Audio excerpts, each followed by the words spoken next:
Good afternoon and welcome to today's webinar. My name's Charles Green and I'm part of the marketing team here at Bellatrix Software, and I'm going to be your host today. Firstly, thank you all very much for taking the time out of your busy schedules to join this call. And today we're going to be discussing chatbots, one of the most exciting topics in the world of technology today. It brings together many of the new developments in machine learning, neural networks, and linguistics, really with the aim of providing highly customized and personalized services to users and customers. And reflective of this interest, we're seeing organizations ranging from Facebook to leading banks and fintech companies investigating the topic. And so to help explore chatbots in more detail, I'm delighted to be joined by Gustavo Zavaleta, one of our experts here at Bellatrix. Gustavo, do you want to introduce yourself? Yeah. Hi everybody, I'm glad to be here. My name is Gustavo Zavaleta Vargas, and I'm going to be sharing with you about chatbots. Okay, excellent, thank you. But before we go any further, I should just very briefly mention that today's session is going to be very open. So while we're going to be presenting for much of the next half an hour, 45 minutes, please feel free to ask questions. And you can do that either by the chat box on the right-hand side of your screen or via Twitter, where we're going to be live tweeting throughout using the hashtag chatbotsBSF. And let's just again very briefly, for those of you not familiar with Bellatrix, we are a leading provider of software development services with expertise in product and mobile application development. And our focus is really on innovation and shaping the concepts and ideas of our clients into world-class software products. We have delivery centers in Mendoza and Buenos Aires in Argentina, as well as here in Lima, Peru, and Bogota in Colombia as well. But without further ado, I want to hand over to Gustavo to kick off the presentation. Okay, thank you, Charles. So we're going to start. I would like to tell you that when I was 5 years old, I used to have my old computer in order to play video games. So when I entered to the primary school, so I had the necessity to do my homework and my computer. So one of the things that caught my attention about the Office 97 in that time is that that we had an assistant that maybe probably most of you remember this assistant, which is Clippy. Clippy helped us to give us some advices when we were writing or we were making some changes in our doc. A few years later, it has the new version of Office 2000, which has a better version with more options. And at that time, I felt really excited about how an assistant can help you in order to automatize some tasks. So I start to dig in about this topic later, and in 2006, I get a software which is Natural Speaking. Will help you in order to you only need to speak to your computer, and your computer was writing what you were saying. So I thought that it was amazing, and I was starting asking myself, how is it working, what happened in the world. So I started to research in 2006, and what was happening at that time is that we had IBM had a question and answering system who won the Jeopardy contest. The Jeopardy contest was an American television show which gives to the participants some clues about a question, and you need to answer in the form of questions. So IBM Watson with this software won this contest, and I was real admired about what was happening. So I started to research more. And what was happening in 1964, we had Elisa, which was an entity which can chat with you, can interact with you as we do as humans. So what was happening in the world was real different, and I was real amazing. And so I started to research years later when I entered to the university about this topic. So I found out, and I started to dig in about what is natural language processing. So Natural language processing is a field of computer science, artificial intelligence, and linguistics, which study the interaction between between the human's language and a computer. So what it does is to give to the computers the ability to understand complex dialogues, by text or voice, probably. There are many applications that we use every day, and maybe we don't notice that they are using natural language processing. So I'm going to point of them a little bit later, but we are going to start talking about what are the goals of natural language processing. One of the first goals is to understand the human language. So this is important because the computers or the machines are able to understand our language in a different way. So they receive voice or text and they convert it to vectors, and based on the vectors all the process is going behind in these machines. So this is one of the primary goals, and we do as we were child. When we were child, we start to understand our language, and it's simple to us, but for a computer, it's a little bit more complex. The other main goal is to perform tasks. Every time that we are getting direction from our phone, maybe we give a command and we receive directions to go to some place. This is one of the goals of natural language processing, to perform this kind of task, and also question and answering. So we are going to see in the next slide about the question that I made after making this question to me. So I start to asking myself if it was real difficult, how NLP does it. Well, the answer that I found looking and asking to some people which work in NLP is that yes, NLP is still being a difficult challenge, because nowadays we have powerful algorithms, but is difficult now to give the computers to have the common sense of to get the correct context in a conversation.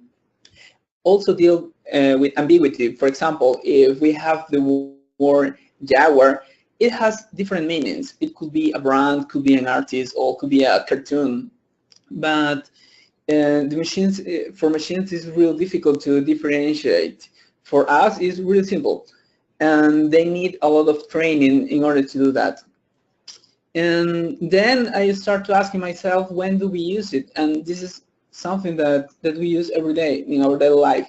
Search engines.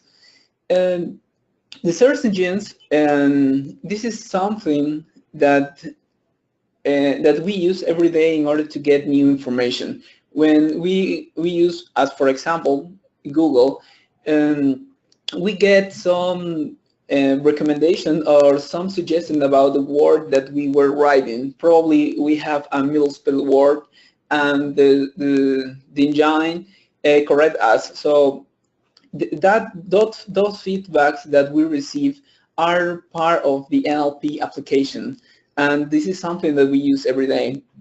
Also, when we are typing in our phone and we receive the next word that we are going to type, or probably there is a misspelled word too that we were using, and so we get some recommendations also in our phones.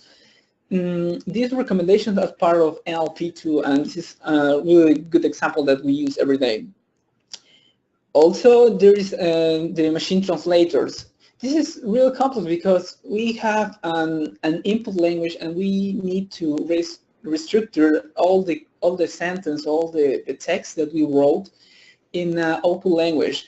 So we need to get the syntax from the input language. We need to get the correct grammatical structure, and we need to pass it into the output language. Now, is Google or other companies are sharing with us these kind of tools, but what is happening behind is that we are using natural language processing in order to achieve that goal.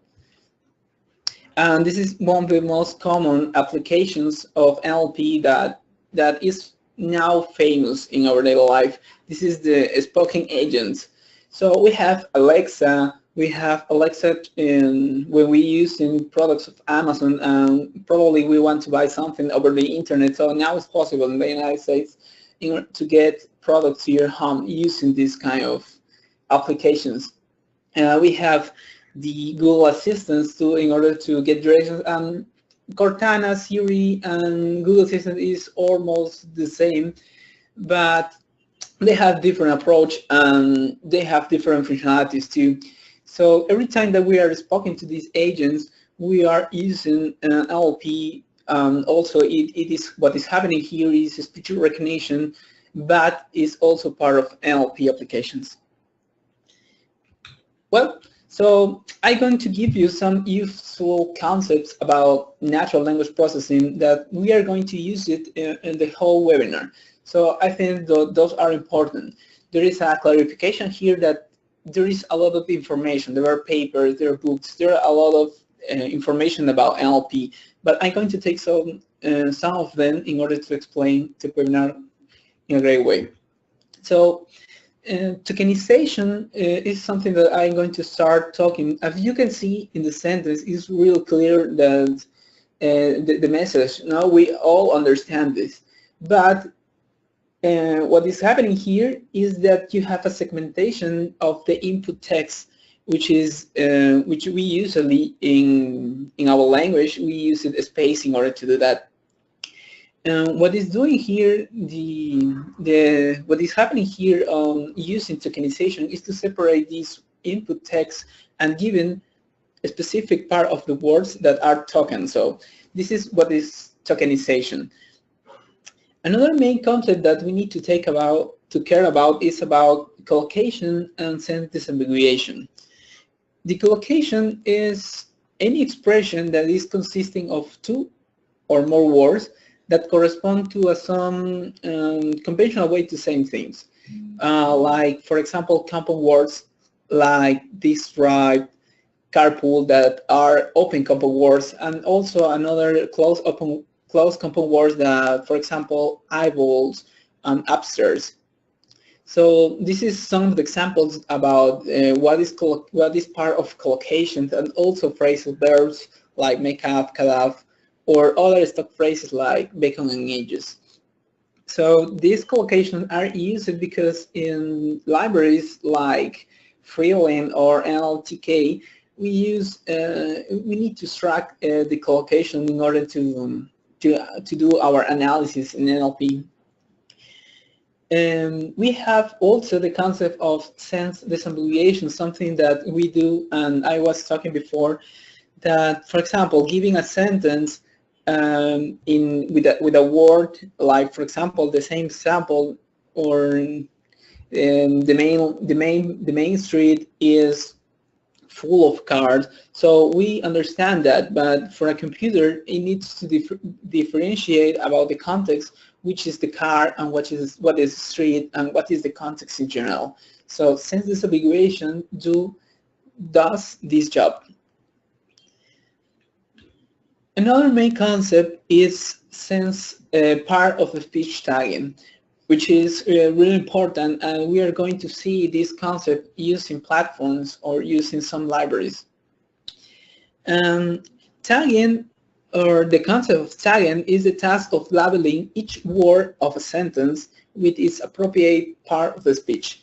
As we can see, we have identified the verb, the nouns, and other grammatical structures.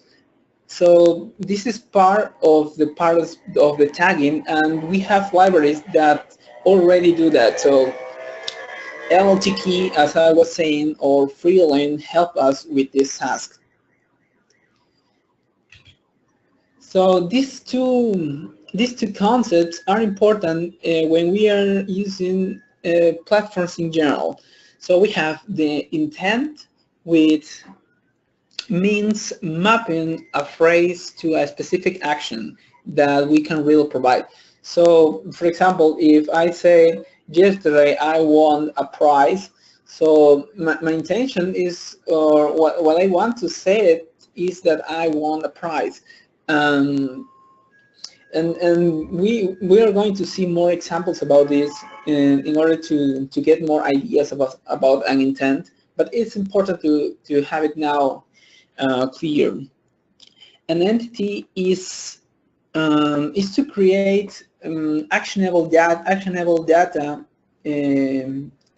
mapped with a sentence. So, as for example, if I say yesterday I get $10,000 in a contest, so an entity will let me to extract information about the date, yesterday, or about the quantity of money, which will be $1,000, and also a specific information in the whole sentence. So this is the task of the entity, to extract parameters and values from inputs. Well, until now we have we already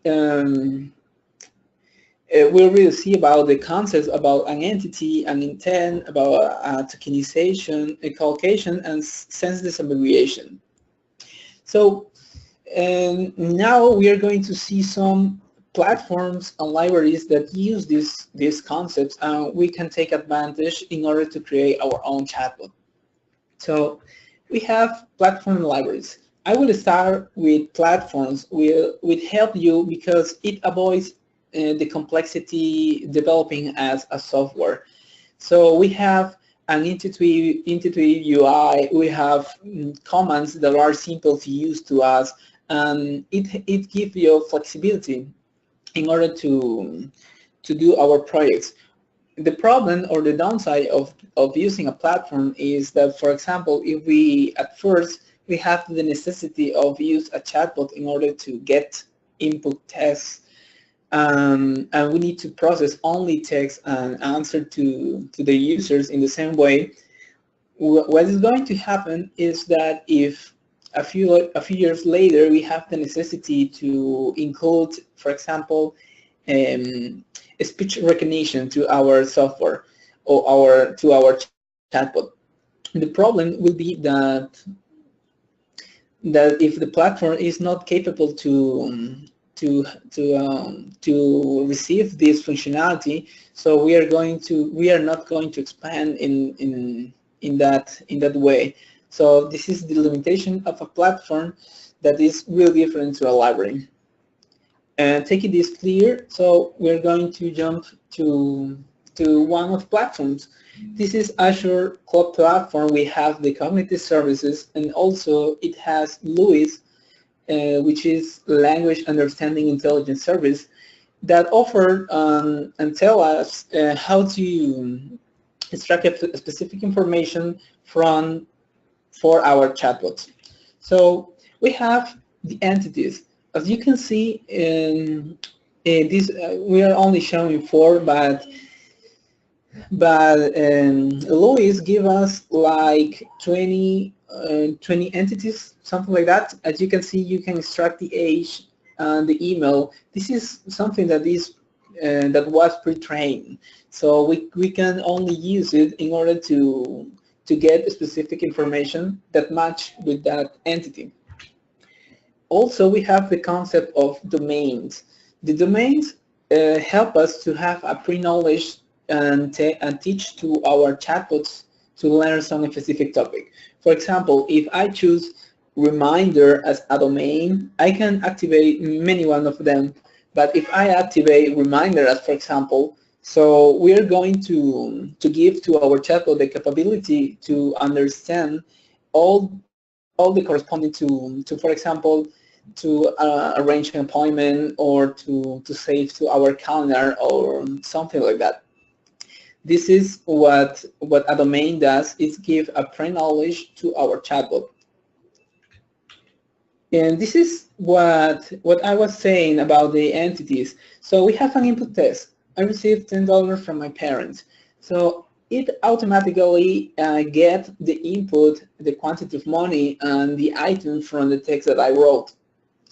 And I was trying, and I was training using this platform, but And it was giving me some great stuff. So I have here the entities recognized. So my parents, which is the word that I wrote there. This is in the command line. So I have the action, which is receive. I have the quantity of money, which is $10. So I have this information also in the UI and also in my backend.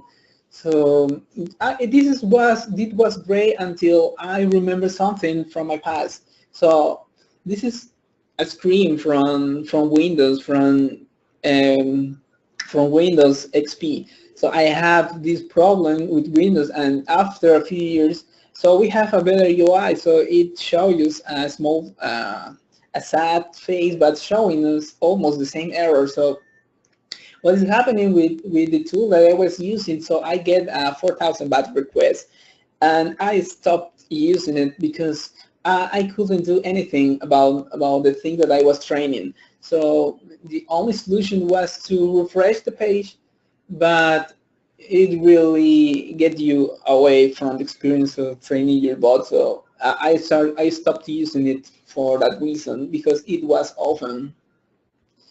So I start to digging into wit.ai. And this is a real cool platform. I really like it a lot. This is a company which was bought by Facebook in 2015, and in 2016 was announced in one of the conferences of Facebook, with new functionalities and all the great stuff that we can do. So the main thing that I can say about this platform is that it's really easy to use. It has a nice documentation to get information and also to get specific examples.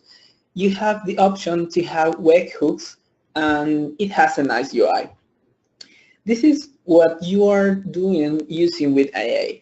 You are putting the input text, and you are training your bot using intents. So you are getting you have here also a lot of entities. We are going to see later, but the main thing that we are doing here is that giving a text, we are specifying to our bot that it is going to be the weather. So the intention of this sentence is to get the weather. This is the intent, something that we were talking before.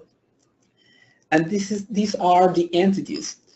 As you can see here, you have the phrase yesterday I received $10 from my parents, and it gets the correct action, which is receive, and the amount of money, which is an entity.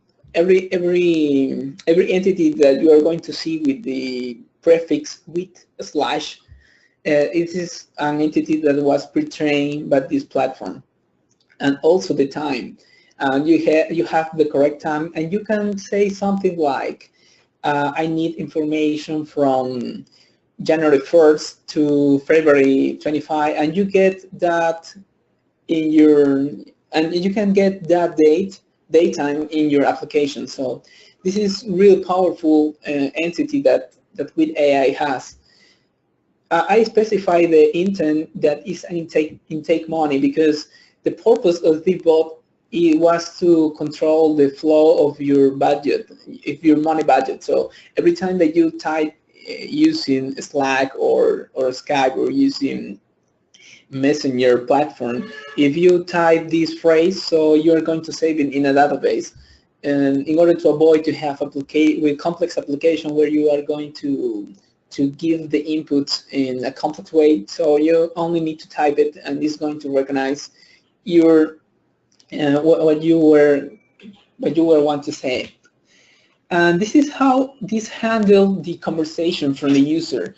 And so you have, it has the name of stories, which you can create what the user and the bot is going to interact. So you have a probability that the user is going to say. You have the answer from your bot. You can specify the hooks.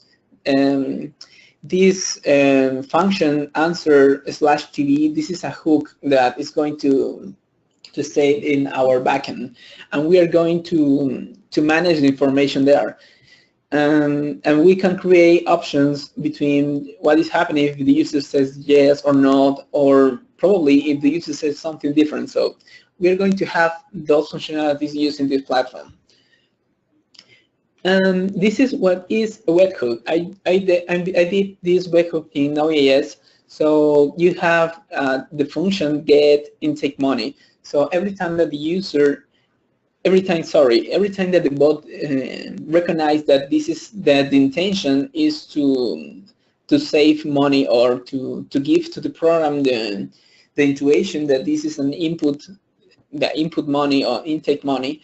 So it's going to hook this function. So you are going to do what you want with the information. As you can see, I have an input ref which I work with Firebase. So I am persistent in Firebase all the information, but you can do different things with this. So you can use external API. You can, I don't know, if you are getting the news for some specific topic and you have the access to Bing API in order to get news. So you can use that API and the hook, in the webhook. So you can give the sentence that you were searching for, and you get the news about that topic, and you give to the user the information that you got from the external API. So this is another platform. The name is not there, but it's api.ai, which is mostly the same of wit.ai, but this is by Google. This is a platform by Google. It has different things, and also includes the domains, the webhooks, something that we spoke before. We have, this is the UI of api.ai. So I trained this with the same kind of information about the intake money and also the output money. And this is what you have on the left. You can see all the functionalities, which are the entities, and you have the training, which are the domains, and also you can have analytics connected with Google Analytics, and so those applications that Google provides to you.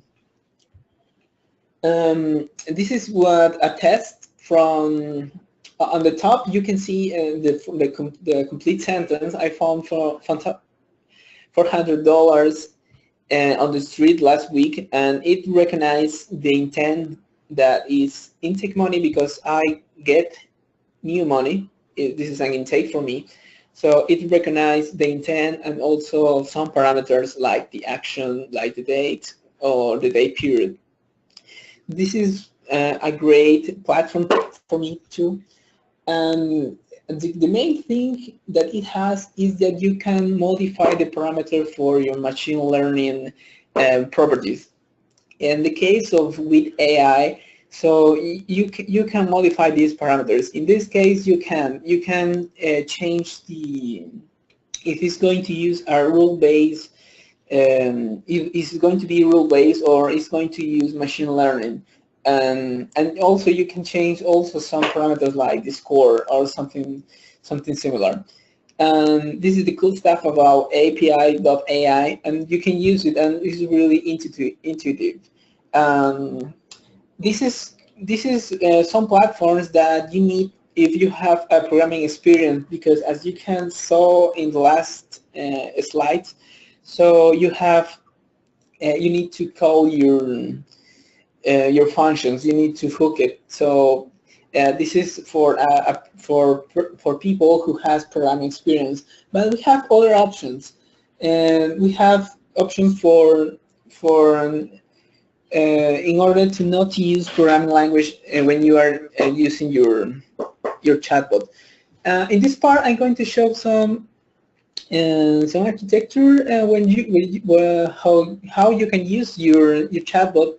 You have people on the left which interact with your bot, and you have the interaction channel that could be Telegram, Messenger, or whatever you want. It could be an email too, and you can get information from that. You can hook it with the NLP platform. In this case, is wit.ai and api.ai. So you can have the input and the output data from the users, and you can send them to your server app. That it could be a webhook which connects to the cloud service, that you can persist information on database if you want to do that analysis later about the user, or if you want to use sentiment analysis and you need to store that information in your database, so you can use it. Or external APIs, you can connect it with your server app. And also you can have all of these server application in a Docker container. Of if you have more demand, you can use Kubernetes in order to expand your application. So the possibilities are endless, and so it's going to depend to your needs in order to create your own architecture for chatbot. This is a platform that was announced on May 15, which is about Pearl AI. That is a software from people from Facebook, and they are given tools, they are given tools for NLP. So you can try it. This is the GitHub where you can find the Facebook research, and you can start using it. So this is something that I was talking about, the platforms that not need programming experience, like Chatbots, Untitled AI, and Expert.ai. So these platforms give you an entity UI. I'm going to show you because it's really simple. If you go to the link and you start using, you can register by Facebook or Google, and you can start using it. So Chatbots, Untitled AI I think that they are really easy to use. And Chatbots for me has better functionalities. And Expert.ai is a software which also helps you in order to make your own chatbot by yourself. You can give different dialogues, and it has the difference that it has some graphic organizers that you can use in order to organize the behavior of your chatbot. About the libraries that we can use, there's a link on GitHub, which is also on NLP, where you can find all the libraries that are available now, and probably there are more in different languages. So I only give you some examples about Python, but in the past I used in Java, for example, deep learning for Java in order to do another kind of application. But these libraries are really helpful in order to implement your application for your needs. So depending of the language that you have experience, you can use one of them. The main thing of the library is that give you a lot of things to do. So you can make your chatbot and trying to solve all the complexity of your business.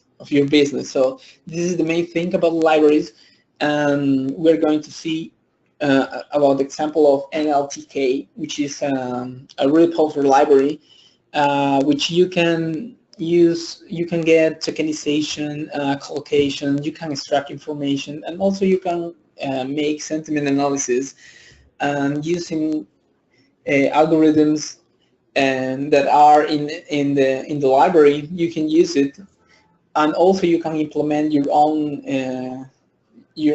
algorithms, or include other ones like we're going to see later. So we have in this example the tokenization part, where giving a sentence we are going to extract the tokens, which are the words. It could be a word or it could be a special character. Like we can see at the latest part, we have the point character. So the token is a word or a token, or sorry, or a special character. We have also the functionality to do a part-of-speech tagging, something that we were talking about. The recognize if it's a noun, if it's subject, or any kind of word is going to be tagged in this using this function. We can also do sentiment analysis. As you can see on the top, you can put information like I love learning new things, and it gives you the sentiment that is positive. This is a library that is on GitHub that is free to use, and on the bottom you have the examples from the web page of NLTK, which is to recognize some phrases and give you the feedback if it's positive or negative. Well, this is pretty much about the platforms and libraries that we can use in order to create our own chatbot. We're going to jump to the useful tips to creating a chatbot. So for start, you need to understand your goals. If you are the customer, so you need to understand your own goals. Like for example, if the chatbot only has the need to sell things, instead you have 20 people working on that, you can create your chatbot in order to avoid or to reduce that amount of work, and you can start selling things with your chatbot. But you need to understand what you want, because you can have a chatbot which is, for example, you made a chatbot for selling things, and you can include functionality like give the weather or arrange appointments, because it's not recommendable unless you have enough information to train all your bot. So that will be the difference if you are going to implement your bot. You need to simulate conversations. This is, for example, you need to welcome to the user in order to guide it in the whole conversation. You need to use more text and less graphic, because this is a convention that nowadays we like to type more instead of see some graphics. So if you are selling things and you are giving the options to the user, it's better that wait for the user to type, I will want to buy the specific product that you are selling, instead of giving buttons or some images to click out. So this will make the difference within some chatbots that you are going to create. We need to design the chatbot interactions, something that I was saying, to connect to external APIs if you want to get news, to get the weather, or to get the correct conversion of time in your application, in your bot application. So you need to design at first these functionalities, or to have it clear in order to implement it in a later point. And also you need to develop your script. And this is like in the movies, so you need to create how the chatbot is going to interact with the user. What are some of the things that your chatbot is capable to do? So those kind of things are real important creating a chatbot. So developing a script will help you in the whole process of the creation of your chatbot. And with that, we have almost what was the recommendations in order to create your own chatbot. We're going to jump to the trends in LP, and we are going to finish finishing this point. The trends that we have now are from some years, is that we are using in NLP, we are including neural networks. So neural networks, which is a representation of our brains in the form of an algorithm, is mostly used in a few years. So we are going to see more complex application because of that, because we are getting new outputs, we can process information in a different way thanks to the neural networks. Also, we have a paper which is in 2013. We have this paper which provides information on how we can implement to our NLP application, how we can represent how we can do relationships. Like, for example, if I say a man is a woman as king is a queen, so the machine is understanding these kind of things because it has a different approach and is using deep learning. You can see more information for this in a link before.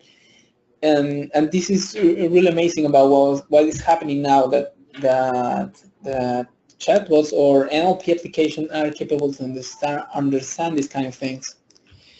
Another cool thing that I found in another paper was about the asking questions about an image, and you can get answer from that. This is most related to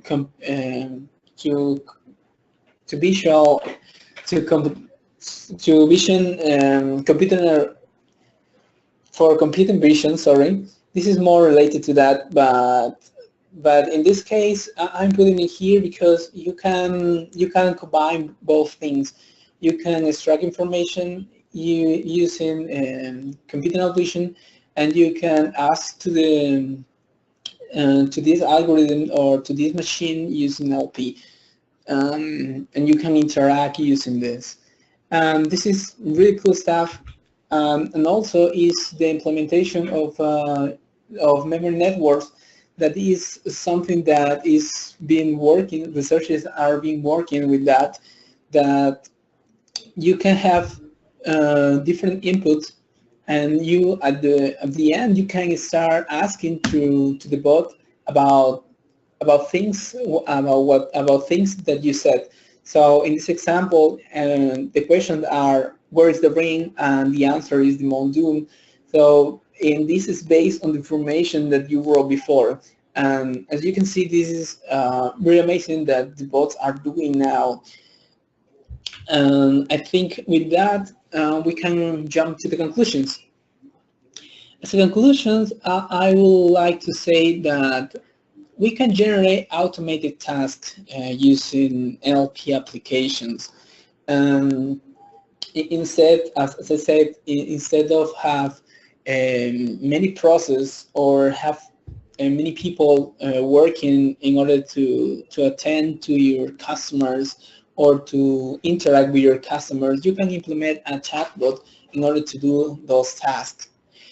And also, NLP will continue generating a big impact in many fields like medicine, banking, and other fields. In the medicine, there are bots that are capable to give you a recommendation or give you a feedback about what probably you are sick from something based on the symptoms that you give them.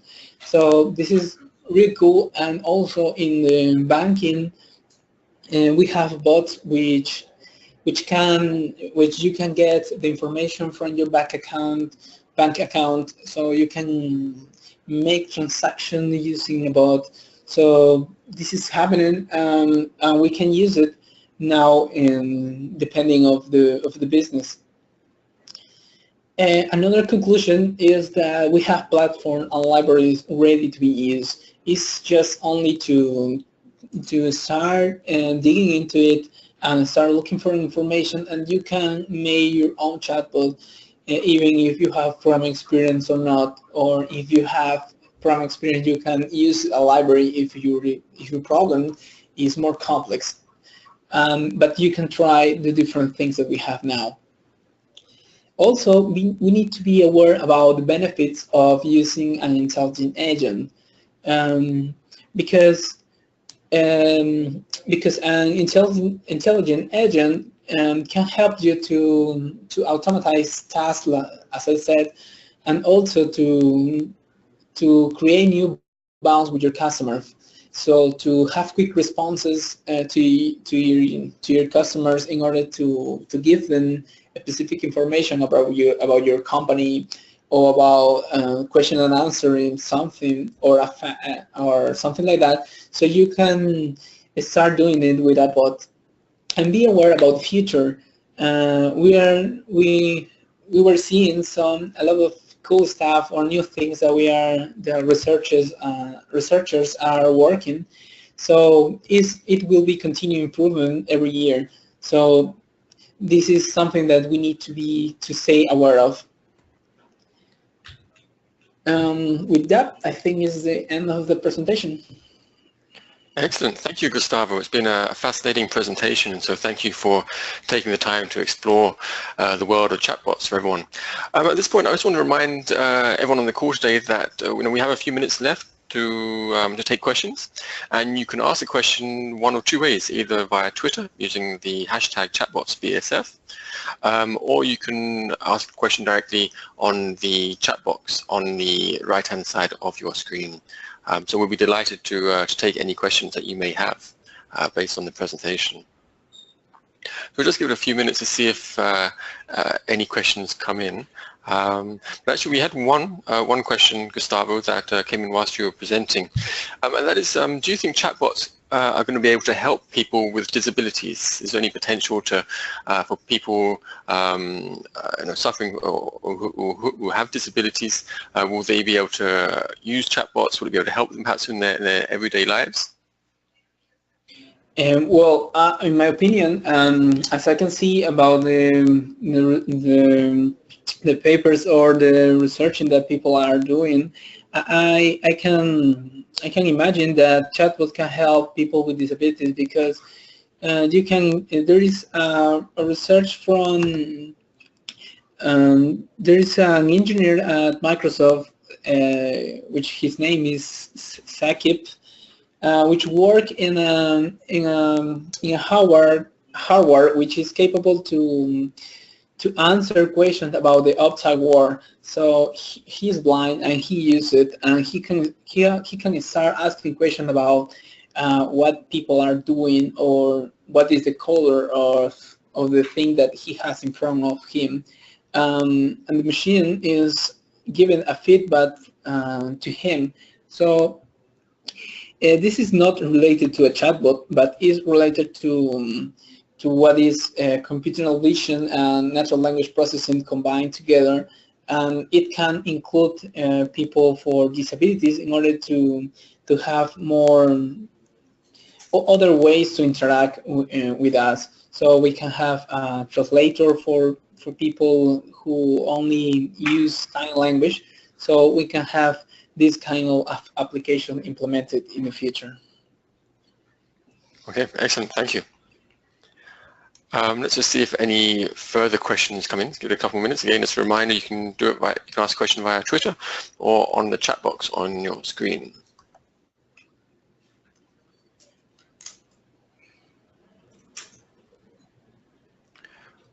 Okay, at this time we don't have any further questions at the moment. Gustavo, before we finish up, are there any final comments you want to leave the audience with? I'm sorry? Are there any final comments you would like to leave the audience with? Well, I would like to finish the webinar saying that we need to stay aware about the new things that are going to come out about not only natural language processing, also in general about computer science, about we are going to see using neural networks, and about computer vision, and other things that we are going to see in the future that will help to every one of us. Okay, excellent. Thank you. And with that, I would like to thank you, Gustavo, very much for sharing your expertise today. It's been fascinating. I'd also like to say a big thank you to everyone who joined us today for this webinar. A recording of the webinar will be available within the next 24 hours, and you can find that on the Bellatrix website. And of course, if this webinar has sparked any ideas for you, if there are any areas you believe that Blacktricks could help you with your initiatives, with new technology projects that you may have, then of course please do reach out to us. We are always delighted to talk about some of the new developments happening in technology, some of the new areas. So absolutely, please feel free to reach out to us. And with that, I would like to wish everyone a very pleasant rest of the day.